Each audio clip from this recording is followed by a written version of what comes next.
Hello everyone, welcome to our channel learners pro by Reshma. రీసెంట్గా union ministry of Panchayati Raj వాళ్ళు ఒక AI powered టూల్ని ఒకదాన్ని launch చేశారు. దాని పేరే వచ్చేసి ఏంటి అని అంటే సభా సార్. ఇప్పుడు గ్రామ సభలు అంటే గ్రామ సభల లెవెల్లో మీటింగ్స్ని కండక్ట్ చేస్తారు కదండి. ఆ మీటింగ్స్ సారాంశం ఏదైతే ఉందో, ఎసెన్స్ ఏదైతే ఉందో, ఆ మీటింగ్స్ జరిగే వాటన్నిటిని, ఆ మీటింగ్స్లో ఏమైతే మాట్లాడుకున్నారో ఆ మాట్లాడుకున్న వాటన్నిటిని కూడా ట్రాన్స్క్రైబ్ చేసి, అంటే వేరే భాషల్లోకి ఆడియోని స్క్రిప్ట్ లాగా ట్రాన్స్క్రైబ్ చేసి సేవ్ చేస్తూ ఉంటారనమాట. That is SabhaSaar AI powered tool. ఇదేం చేస్తుంది అని అంటే, ఆల్రెడీ ఆ గ్రామ సభ ఆ మీటింగ్ ఏదైతే జరుగుతుందో ఆ మీటింగ్ని ఆటోమేటిక్ జనరేట్ అయినటువంటి ఆ మీటింగ్ని స్ట్రక్చర్డ్ మినిట్స్ టు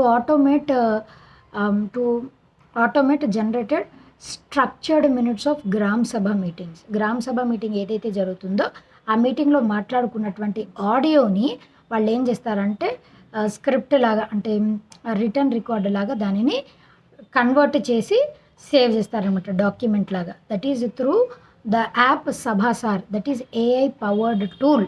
దీని ద్వారా ఏమవుతుంది, మాన్యువల్గా రాసేటువంటి వాళ్ళ పని అన్నది తగ్గిపోతుంది అనమాట. టోటల్గా ఇప్పుడు వచ్చేసి 13 లాంగ్వేజెస్లో అవైలబుల్ ఉంది. దాంట్లో ఇంగ్లీష్, హిందీ ఈ భాషలన్నీ కూడా ఇన్వాల్వ్ అయ్యి ఉన్నాయి. ఆగస్టు 15 ఇండిపెండెన్స్ డే సందర్భంగా దీనిని లాంచ్ చేశారు. మొట్టమొదట ఏ స్టేట్లో రోల్అవుట్ చేశారు దీనిని అంటే త్రిపురలో రోల్అవుట్ చేశారు. ఫస్ట్ త్రిపురలో రోల్అవుట్ చేశారు, దాని తర్వాత వేరే స్టేట్స్లో కూడా దీనిని ఇంప్లిమెంట్ చేశారనమాట.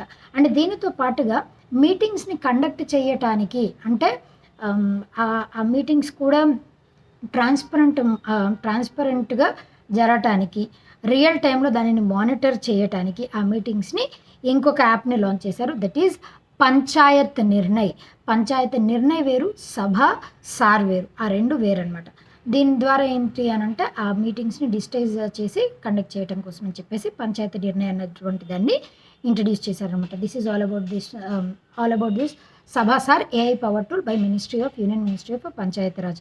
డెవలప్ చేసింది union ministry of Panchayati Raj, integrated with Bhashini అన్నది ఏంటి, నేషనల్ లాంగ్వేజ్ ట్రాన్స్లేటరీ మిషన్. దాంతో కొలాబ్ అయ్యి దీన్ని ఇంట్రడ్యూస్ చేశారు. ఇప్పుడు క్వశ్చన్ వచ్చేసి ఏంటి అని అంటే, పంచాయతీ రాజ్ని ఇంట్రడ్యూస్ చేశారు కదా 73rd కాన్స్టిట్యూషనల్ అమెండ్మెంట్ యాక్ట్ ద్వారా. అయితే పంచాయతీ రాజ్ని మొట్టమొదట రాజస్థాన్ స్టేట్లో ఇంట్రడ్యూస్ చేశారు. అయితే రాజస్థాన్ స్టేట్లోని ఏ డిస్ట్రిక్ట్లో పంచాయతీ రాజ్ సిస్టమ్ని ఇంట్రడ్యూస్ చేశారు తెలిసినట్లయితే కమెంట్ చేయండి. Do subscribe to our channel. Keep watching, keep learning. Thank you.